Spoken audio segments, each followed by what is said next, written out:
Robert Plank Show, episode 141, Hacking Success, Small Wins, Goal Setting, and Business Tweaking with Scott Hansen. Hey everyone, and welcome back to the Robert Plank Show. Our guest today is Scott Hansen. Scott is a high-performance coach, a sought-after speaker, and a podcast host. He coaches entrepreneurs on how to live a life of purpose and significance. He's the creator of the Ultimate Success System, a high-performance coaching program teaching business owners how to attract more clients, generate more leads, and increase revenue, all while building a bigger bottom line. Scott's work has been featured on Inc.com, ABC, NBC, Fox, and Business Innovators. So we have a celebrity in the house. Welcome to the show, Scott. Thank you, Robert. Great to be here, man. I'm fired up. Cool, I am too. So could you tell us about who are you, what it is you do, and maybe if I don't know, is there some kind of area where you're like the number one top dog? Wow, now you're really putting me on the spot. I think my wife would say that I'm the top dog, but I don't know about anybody else. But So as soon as you step outside, all bets are off. yeah, exactly right. No, as you said in the intro, over the last 2.5, almost 3 years, I've was able to quit my corporate job and pursue something that I always had a passion for, which was coaching and teaching and training and speaking and breathing life into people. I call it. As you mentioned, I work with entrepreneurs in three facets, helping them generate the leads they can handle. I help them increase their overall client base and obviously increase their sales and productivity. So that's more the tactics and strategy side of things. A business owner will come to me and say, Scott, I feel stuck. How do I get to that next level? So we coach them through that. And then, of course, a lot of it, I call it the 75-25. 25% of any business is strategy and tactic. The other 75 is mindset. And that's what keeps a lot of people stuck of where they're at. So we work on both facets in my coaching program. That's who I help. I think that one of the things that separates me from a lot of people that that do what I do, I guess, is I've really branded myself, I think, in a pretty good way. I've been hustling my butt off the last 2 years to build this Scott Hansen brand, and like you mentioned in the intro, I've been featured in some pretty cool places. I also write for Entrepreneur Magazine and have one of the fastest growing podcasts in the business space called Success Hackers that I think we're now downloaded in 65 or 68 countries. So we're doing a lot of cool things, reaching a lot of great people, and trying to help and serve as many people as I can to really play bigger in life and business. Awesome. So, I mean, is that how you would say that you differentiate with everyone else? That you're just the you that you focus on the mindset as well as the action, or like how do you stand out from everyone else who does the coaching and help and fixing people's businesses and stuff like that? Yeah, I mean, listen, a lot of people, there's a lot of great people out there, right? So for me to say that I'm the world's best at X would be a lie because I think we all have our own niches and we have our own greatness. But I think for me, one of the things that I do with my program is when I do work with business owners, I call it market dominating position. It's what, as you said, it's what you makes you stand out from everybody else that does what you do in your as a personal, as a business, etc. So for me, what I do is I help small business owners find at least $10,000 in untapped revenue in their business without them spending $1 on advertising. So right off there, as you can hear, I separate myself from everybody who says that I just coach people. So I actually go in and find them a boatload of untapped potential and profits in their business, and I do it in a very ninja-like way, but it really turns people's kind of eyes, opens some people's eyes to say, wow, how did you do that? And then my hard close into my coaching program is pretty simple. I just was able to find you XYZ amount of money. Would you like my help implementing that over the next 12 months? That's my big close. So that's how I separate myself. A lot of people can't do that or don't have the tools or the strategies to do that. That's how I separate myself. And then, like I said, a lot of people do a lot of cool things, but one of the things that I said was when I got started is how do I separate myself from everybody else that does that? So I started the podcast, which I mentioned, and I have a best-selling book, and I've been featured on some of the outlets that you mentioned, and write for Entrepreneur and been in Inc. and et cetera, et cetera. So to continue to brand myself and build my brand is also something that I take very seriously as well. Well, cool, and I like that. That kind of got my interest going. That whole thing where you go to someone's business and you find Yeah. $10,000 untapped. So could you give us an example of that? Sometime that you did that? Yeah, I do it every day. I mean, I literally do it every day. And in addition to that, what I do is I'm also writing a book, a second book, and I'm working on case studies. So, for example, I will approach a business owner, a chiropractor, a dentist, etc., a plastic surgeon, and I'll say, listen, I'm putting together some case studies in your book or for my book, and I would love your help. Would you like some help? Would you like some help? With that. And once I tell them exactly what the program is and how it works, most people are like, yeah, I would love that. I would love to help you with that. And in addition to, then I help them back because I actually showcase them exactly what I did, and then we uncover a boatload of money for them. And as you know, with a lot of business owners, the old saying is they're very good at doing their business as a technician. So a very good baker is a very good baker. A very good chiropractor is a very good chiropractor. But a lot of times, these small business owners, they get into business because they're passionate about it, but they don't know how to generate leads on a consistent flow, which then, of course, turns into clients, which then turns into revenue, which then hopefully turns into greater profitability. They don't know that aspect of the business building. So that's when I can come in and do that and help them out. Nice. So what you're seeing mostly is then it's like a E-Myth kind of situation where they're good at their craft, but they're not actually business people. Yeah, and I'm glad you referenced the E-Myth. It's funny, I'm reading that for the second time as we speak, and even the second time around, I'm gathering a lot more information. And for any of your listeners, of course, the E-Myth by Michael Gerber is like the Bible for small business mindset strategies. And I'm not talking about woo-woo strategies. I'm talking about real life tactical strategies on how to think of your business differently than you're thinking about it right now. And again, what I love about it is it's stuff that I apply not only in my own business but also towards my clients. Yeah, so to answer your question, that's exactly what I was talking about. Cool. I mean, yeah, that's one of my like probably like top five books, and I haven't read it in probably I've only read it once like 5 years ago, and it's like I mean all the time like I see little things from that, and I think I need to go back and kind of read it again. So, you said that so you mentioned all these like outlets that you're on, especially like Entrepreneur Magazine. I mean, how did that come about? Was it just a matter of like asking or knowing the right people, or did you like leverage the podcast or something else? Like, how did that happen? Yeah, great question. Well, it's I'm a big believer in that when you're dialed in, when you're in a space that you feel really passionate about and purposeful around. So whether you're a lawyer, whether you're a gardener, whether you're a mailman, whether you're a chiropractor, whatever business you're in, if you feel really good about what you do, and then you take the necessary steps to open yourself up to receiving great things come your way. And what I mean by that is I know that sounds a little bit kind of fluffy, but it's the truth. I'm a huge believer in the law of attraction that what you put out comes back to you. But you can't just sit on a couch and then just meditate and hope that $1 million falls in your lap or a new client falls. You got to go out and hustle, right? But when you're in that space, when you're on the track, when you're on the right path, and you do open yourself up for more opportunity to meet new people, etc., that's when it happens. So funny enough, my when I first created my podcast, I was actually in partnership with another company, and in about 90 days after that, they didn't want any more um, part of the podcast. But in that interim, they introduced me to an editor from entrepreneur.com and met the editor over the line. And we talked a little bit, and they basically offered me a contributing writer type situation, and that's how it all came to be. So from there, I've been able to leverage, and it's interesting because I know a lot of people that use a lot of their stuff as lead gen, and maybe being a little bit naive or just wanting to add as much value as I possibly can. I never took that as, oh, great, I'm a contributing writer for Entrepreneur. I'm going to leverage the hell out of this for business and for lead gen.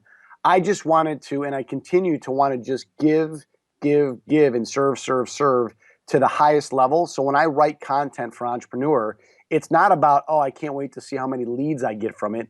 It's me pouring my stuff into the article to say, if one person takes this article and has a breakthrough, that was worth the entire thing. So that's how I came to be a contributing writer for Entrepreneur, and it's been just absolutely great.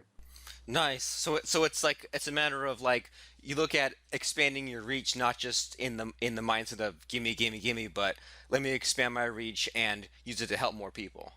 Yeah, I mean, I try as much as I can. Listen, everybody likes money. I like nice things. I like nice clothes. I like to take my wife out to nice dinners. We all, if you're not focused on revenue and money, then you shouldn't be a business. So let's not confuse that. But in addition to that, I believe that if you have the servant mentality, whereas how can I serve today rather than what can I get today, it's a completely different shift. And it was a completely different shift for me over the last 6 months, where it was if I go out every day and I want to serve someone so highly, whether that's the person in line for coffee, whether that's one of my clients, whether that's writing an article, I don't know what happens, but it's a mindset shift.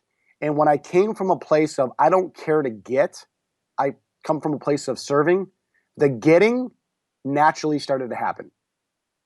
I like it. And I think that and as far as like getting in the mindset of the giving, that's cool too because then you're not waiting for anything to happen. I think that I don't know like anyone who has that scarcity or that kind of take take whatever I can get kind of mindset. It's almost like they say, well, I'm gonna write my article and then I have to wait around for the leads to come in, and then I got to do Right. something else and wait for that. And what's cool about the giving is it's like. Well, who cares about that? Like you can move a million miles a minute and kind of look back later and see what that kind of produced, I guess. Yep, exactly. And it's cool because then it kind of turns into like almost like when it rains it pours kind of situation, sort of like how things worked out with the entrepreneur writing Yep. gig and stuff like that, where it's like I mean, so sometimes there'll be weeks where just like all this crazy stuff happens, and I say, dang, well, where was this 5 years ago? Where was this 10 years ago? And so and it's cool that the like so you said that you're like this all happens because of the podcast. So could you kind of tell us like I mean what led you to making the podcast and kind of what's your strategy with that? Yeah, great question. So it's kind of a funny story. So when I first made the leap, from when I first built the bridge, if you will, made the leap, jumped out of the plane, whatever term you want to call it, into entrepreneurship and the coaching and speaking and the pod. One of my mentors said to me, and he's at the time, which was a few years ago, he's had a podcast at the time for about 7 years, and I think he had a 500,000 followers and just super successful guy and very charismatic and very passionate about developing the mindset around entrepreneurship and being an entrepreneur and living life on your terms, etc. And he said, and so he told me about his podcast, and I'm like, oh, that sounds amazing. He goes, yeah, and I get so fired up because I scream into my computer and I'm talking about leadership and mindset and the right strategies, and it's just me. This is him saying this to me, and I get so fired up and inspired, and I get a chance to inspire people. I'm like, oh my god, that sounds amazing. That's exactly what I want. He goes, yeah, you should do it yourself, and I'm like, great. What's a podcast? He's like, Nice. he goes, what do you mean you don't know what a podcast is? And I hand to God, I did not know what a podcast was. He goes, dude, you got to be kidding me. I'm like, no, I literally 2.5 years ago, I didn't even know what a podcast was. So I started it, I started kind of doing the same thing, and I got really fired up, and it was just me. And I met a gentleman who over lunch who owned a huge company. He's like, I heard your podcast. I'm like, oh, I didn't even know you listened, or I didn't even know you were even online. He goes, yeah, I clicked on one of your links through your Facebook post, and you're really good at what you do. And I'm like, oh, I appreciate it. He goes, I won't name the company, but he said, our company needs to be in the podcast game. And I said, I'd be happy to consult you on that and give you some feedback. He goes, no, I don't think you understand. We want you to be the voice, the face, and the name of the podcast. And sure enough, he and I worked out some kinks and moved ahead on the podcast, which now he's no longer a part of, and it's just me. I share that story with you, Robert, and the listeners to simply say 2.5 years ago, as stupid as this sounds, I didn't even know what a podcast was. And here we are in 2016, and the podcast has reached 65, now 68 countries and listened to by over 230,000 listeners a month. We just got picked up by iHeartRadio, which has 3.5 listeners a day. Just a lot of really cool things happening. And so I share that with anybody of your audience. I don't care if it's podcasting, creating a video, starting your own business, learning how to speak. Don't worry about where you're at today. Today absolutely matters, but focus on where you could be in 2 years, because you're listening to a guy right now that I mentioned a few times that had no clue what a podcast was, and now we've had some pretty good success. Not in 12 years, not in 15, in 2.5 years. That's pretty encouraging. They don't have to wait a good chunk of their lifetime for it to pay off. And I'm sure too. I mean, you kind of joked about yourself a little bit that you didn't know what a podcast was 2 years ago, and I'm sure that there are people out there that know every little nook and cranny and detail about a podcast, and yet don't have their own podcast. So I'd rather be the guy that doesn't know a lot or doesn't know everything, but it takes a lot of action. Yeah, the old saying is I'd rather be, what is it, ignorance on fire versus knowledge on ice. So, I was always the ready, fire, aim guy, right? So just hurry up and get out there, make things happen. And there's something to be said about taking action rather than waiting to wait to wait. But I always find that there's a middle ground that is really the sweet spot. So there are people that get out there and they just start making things happen. Then there's the other extreme that people, like you said earlier, that just wait and wait and wait and wait, and they never get anything off the ground. But if you can find a middle ground where you have a little bit of both, where you have some clarity, when you have some things in place, and then you take some action, and then you come back to the drawing board and maybe tweak it, and then you do it again, and then you fall on your face and you do it again. I would rather be that person than the person that just gives it great lip service about starting their own business or learning how to speak or getting on stage or whatever, versus the person that just, like I said, just goes after it. Interesting. So it's like it's best to like take the best of both worlds, right? You don't want to be a student all the time, but you also don't want to be a full of chaos, flying by the seat of your pants, no plan kind of person. Yeah, because I was that person that you just mentioned in the latter, which is just go crazy and go do it and do a million things. And even though that's cool when you have a lot of stuff going on, but at the end of the day, and this is even like a coaching moment for me as I'm on your show, and I teach this to all my clients. It's so funny. I just met with a guy the other day that has all these cool, and I'm doing like air quotes, all these cool things that he wants to do, and he wants to have the internet TV show, and he wants to line up sponsors, and he's got media partners, and he's got the right lighting and the right camera and the right mics, and he's got all these different things. And I asked him one simple question. I said, "That's all great. That's amazing." He's like, I want to have these thought leaders on here in my city, and even if it's not in my city, we do it over like Zoom, and just like a lot of people are doing now. But he goes, "I want to really make it perfect, and it's going to be amazing, and I want to have all this sponsorship."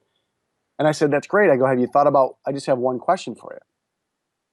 I said, "What about traffic?" He goes, "What do you mean?" I said, "Well, that's all great that you have the greatest set and the greatest things, and you sound great, and you're taking all these, um, coaching. You're taking all this coaching on how to be a better speaker and a better interviewer, et cetera, et cetera." And I'm like, "What about the traffic? Where's the traffic going to come from? Because if you have the best product in the world and no one knows you're out there, trust me when I tell you this, you will stop. You will be frustrated in less than 6 months because it takes time and money." And he was the same way. So, I tell people all the time, I said, "Yeah, it's great that you want to build content. It's great you want to be on TV or on the internet or do your own podcast or do your own this or do your own that. But before you do any of that, start with the end in mind." Most people don't want to go to this because deep down in their belly, they don't have a clue what the answer is. But I always tell people to reverse engineer anything you do. I don't care what it is. Start with the end in mind. When it's all perfect, and here's a coaching session for your listeners. When it's perfect in whatever you're trying to build, what does the end look like? Is it revenue? How much? And how is it coming in?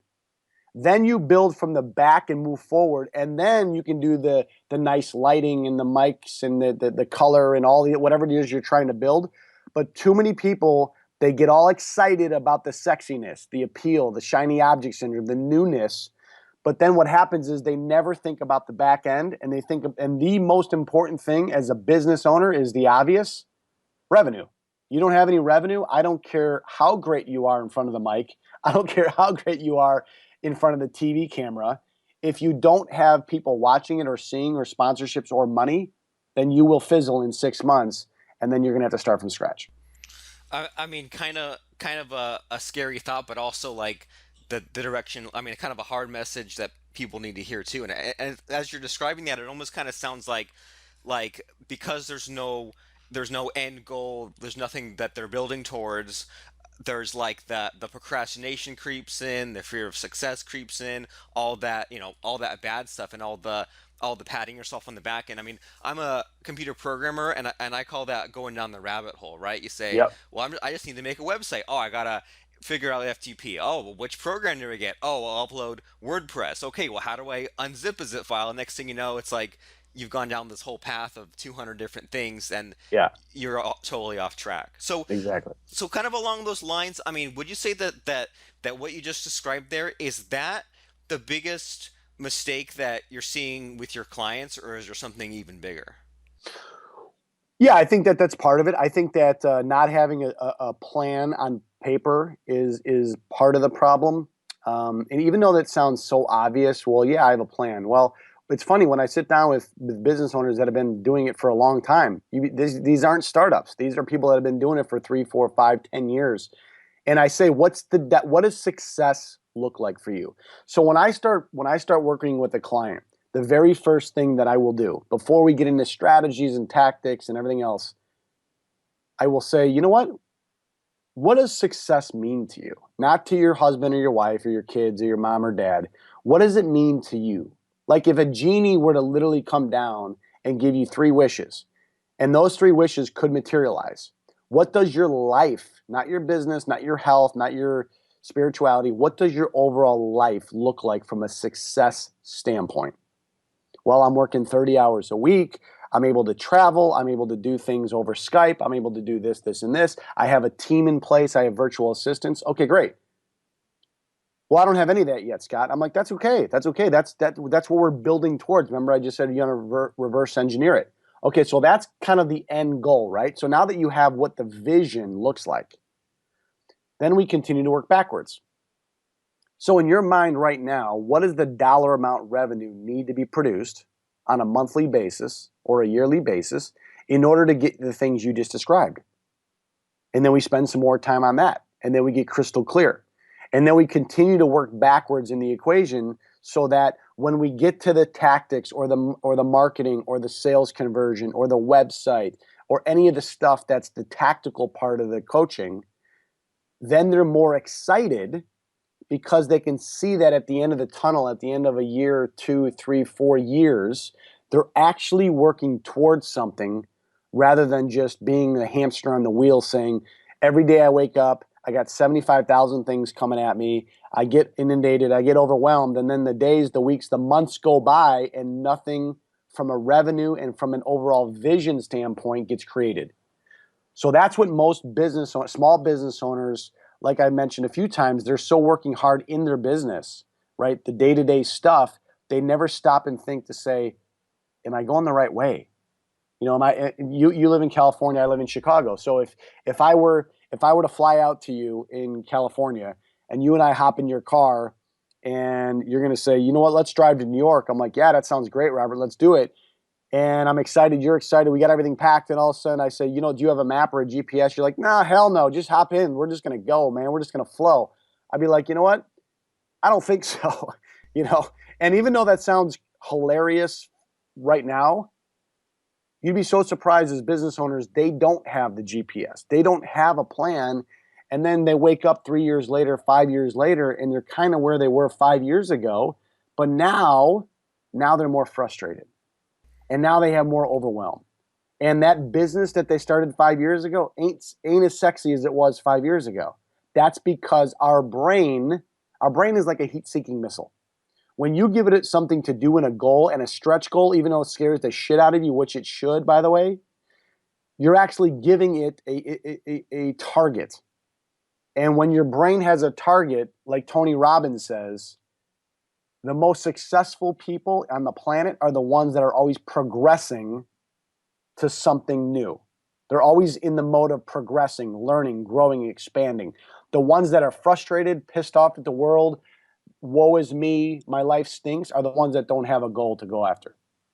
And I mean, like you said a few minutes ago, that it seems so simple, but so few people do it. And even the last, I don't know, even just in the last like 4 or 5 days, what's been going across my mind is that it's almost more, it almost takes more brain power to think in simple terms than in the complicated stuff. Like as you were like saying what you were saying, it kind of brought me back to like when I was a kid and I was in Little League, and if we were doing like a practice kind of thing, then usually the practice would just be the one of the coaches would just hit fly balls over and over again, hit grounders over and over again, just to get that mastery on something, on the fundamentals and stuff like that. And the other thing that I've kind of been hearing from your the way that like your personal kind of coaching is that you're all about the quick win, not necessarily like put a band-aid on the problem, but it sounds like you're all about the get excited first. That way it'll kind of carry you when times gets tough later. Like you said, that when you have a new client, you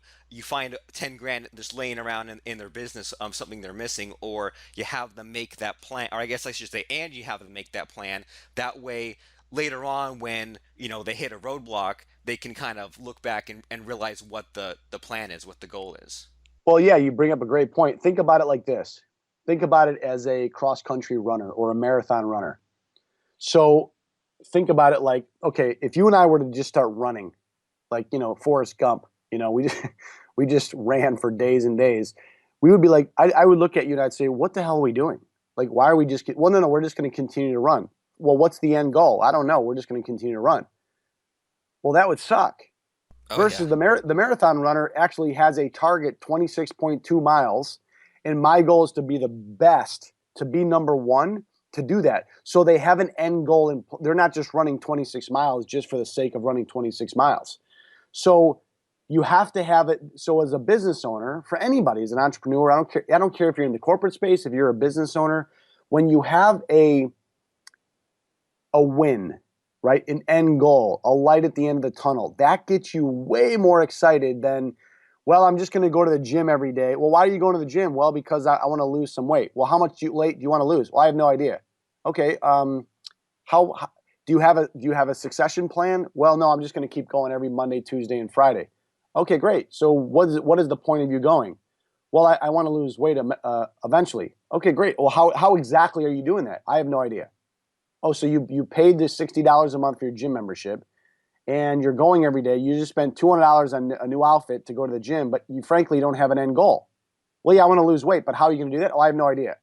So that's why people get in this rut, right? They don't challenge themselves, whether it's through fitness, through health, eating the right things, relationships, business. When people set goals, and I don't want to sit here and sound like I set a goal for every freaking thing I do, because that would sound just boring, because I don't. But I'll give you a quick example of what I'm doing right now in my life. I'm 43, going to be 44 in a few months. Holy crap. And so one of the things I just did, now I've worked out in the gym and worked out since I was 17 years old, but you get older and things don't bounce back as quick as they used to, et cetera, et cetera. So what I started to do was say, well, I don't have the time to spend an hour and a half in the gym like I used to. So what can I do differently to tighten my body and tone my body up? Well, I would just go down to the gym and I would just get on the treadmill and I would do some things and I'd come back home. Well, that's just boring. But what I started to do was saying, you know what? In 90 days, here's my goal. I want to juice 4 times a week, have a juice drink 4 times a week, a healthy juice drink. Then I want to go to the gym at least 4 times a week. And here's the key. I don't want to spend any more time than 30 minutes. 30 minutes, I'm maxed out. In that 30 minutes, it's nonstop, high impact training. So you get on for 30 minutes or 30 seconds, you stop for 30 seconds, you get on. Your heart rate is consistently through the roof and it burns fat all day long. Well, guess what? I am so much more excited to now go to the gym because I have a whole new strategy and a whole new vision of what I want my health and my body to look like over a 90-day period, rather than just showing up to the gym because it's something I have to do.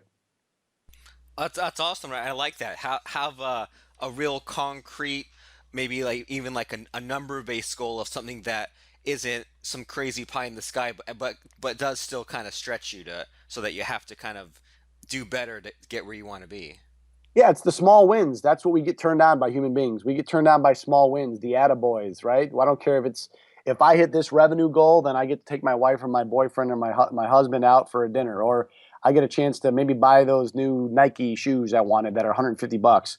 If I hit this revenue goal in the next 60 days, cool. All that kind of stuff. You'd be surprised. A lot of people think they have to set 3, 5 year goals, right?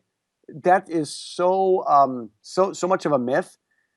Forget about 3, 5 year goals. How about sending a 90-day attaboy win, or a small win? 90 days. If I hit this, I get to reward myself with that. You're going to be more apt and more excited to continue the journey that way than, well, in 3 years, if I hit this number, then that will be great. Nice. I like that. I mean, instead of going for years ahead of time, just 90 days. And again, something simple, but so few people do that. And I really like that idea there. So, kind of along those lines, and as far as the advice and the knowledge you have to give, could you tell us, Scott, about where people can find your podcast, where people can find your coaching, and whatever kind of websites, whatever kind of cool stuff you're working on these days? Yeah, I appreciate it, Robert. It was great chatting with you, man. You're doing some great things in this world as well, and I appreciate the opportunity. First of all, I would say that if someone wants to check out my podcast, successhackers.net, successhackers.net is the site. We have a lot of really great guests on the show talking about big thinking and entrepreneurship. If someone one of the things that I train on and teach my entrepreneur business owners is how to get more leads and generate more leads. I actually have a free video actually that I'll give to your listeners. All they have to do is go to iwantmoreleads.net. Just type in iwantmoreleads.net, and there's a free video. It's pretty awesome. It'll absolutely revolutionize your business. So that's about it. They can follow me. I'm on Twitter, Scott Hansen, Facebook, Scott Hansen, obviously, and I always reach out if someone hits me up, whether it's through the podcast or through my coaching or whatever. I'm always I know a lot of people have their virtual assistants answer their emails. I don't. I answer all my stuff, so I'm very in tune with my tribe and my audience. So I would love to connect with anybody that wants to connect with me. If someone does want to connect with me, you can go to successhackers.net. There's actually a way to connect with me via email that way as well. So. Awesome. So yeah, like you said, successhackers.net and iwantmoreleads.net. Lots of awesome stuff today. I appreciate everything that you share with us, Scott. So thanks for stopping by. Thanks a lot, Robert. Have a great day. You too. Hey, it's Robert Plank. Did you get a bunch of value from today's discussion with Scott? I bet you did. And I bet you can't wait for the very next episode. That's why I want you to go right now to robertplank.com/iTunes and click on that subscribe button to make sure you get the latest episodes as soon as they come out. Go ahead and do it right now.